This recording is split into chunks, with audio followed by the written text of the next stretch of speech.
और ये हमारे बड़े फेवरेट है ना शख्सियत हैं बंकिम चंद्र चट्टोपाध्याय जिनका जो जन्म था वो कब हुआ था 27 जून 1838 को हुआ था। और 27 जून 1838 को इनका जन्म हुआ, बंगाल में हुआ था, है ना। कलकत्ता यूनिवर्सिटी से पहले स्नातक थे और एडमिनिस्ट्रेशन इन्होंने ब्रिटिश प्रशासन में क्या डिप्टी मजिस्ट्रेट बने, है ना। और इसके बाद क्या था इनकी इनकी और क्या था, साहित्यिक अवदान आधुनिक बंगाली साहित्य के जनक माने जाते हैं ये। आधुनिक बंगाली साहित्य के ये जनक माने जाते हैं। और इनकी बहुत फेमस कृति है वो कौन सी, आनंद मठ। आनंद मठ के बारे में हम आगे जानेंगे। इनकी और भी सारी रचनाएं हैं जिसमें राजमोहन बाइफ, है ना, दुर्गेश नंदिनी, कपाल कुंडला, आनंद मठ जिसके बारे में बता रहा था, है ना, देवी चौधरानी, ये इनकी प्रमुख कृतियां हैं।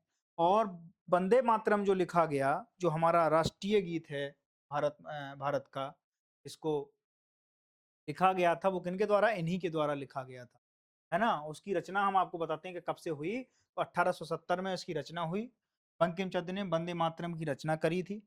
1881 में एक प्रकाशित हुई एक पत्रिका बंगाल दर्शन करके, उसमें इसका जिक्र मिला, उसमें इन्होंने सबसे पहले प्रकाशित किया।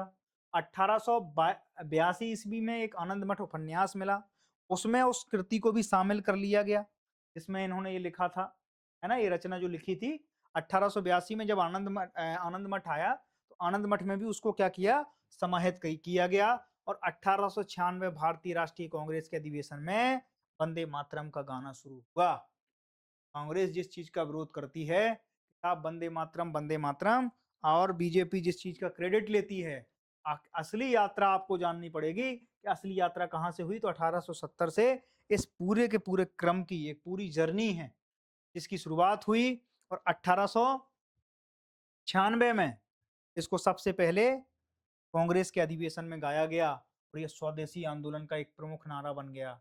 उनके कई लोगों का प्रेरणा स्रोत नारा था, है ना। बंगाल में जब का नाम से स्वदेशी आंदोलन चरम पे था तो इन लाइनों को 24 घंटे गायन करने किया जाने लगा।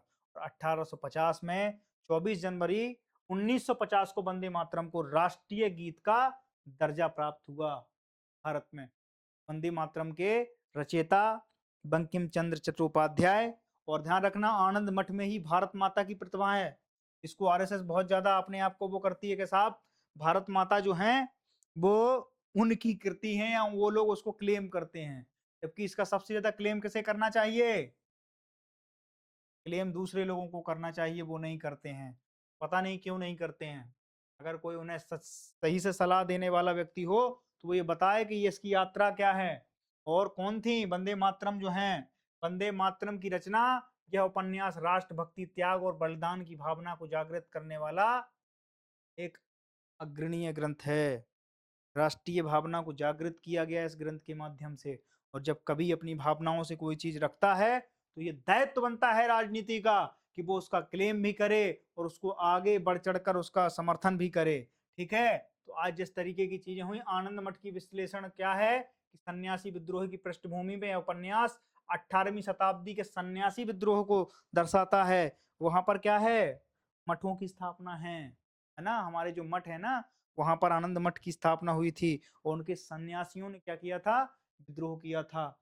उसमें आनंद मठ में सन्यासी विद्रोहियों की पूरी गाथा लिखी गई है बंकिम चंद्र के द्वारा। भारत माता की छवि को एक दिव्य शक्ति के रूप में प्रस्तुत किया गया है, जो दर्शाता है, जो दास्तां में दर्शाता है और अपने में सपूतों की मुक्ति की अपेक्षा करती है। ठीक है, इसीलिए हमें बंकिम चंद्र के योगदान को कभी नहीं भूलना चाहिए। ये हमारे फेवरेट कैरेक्टरों में से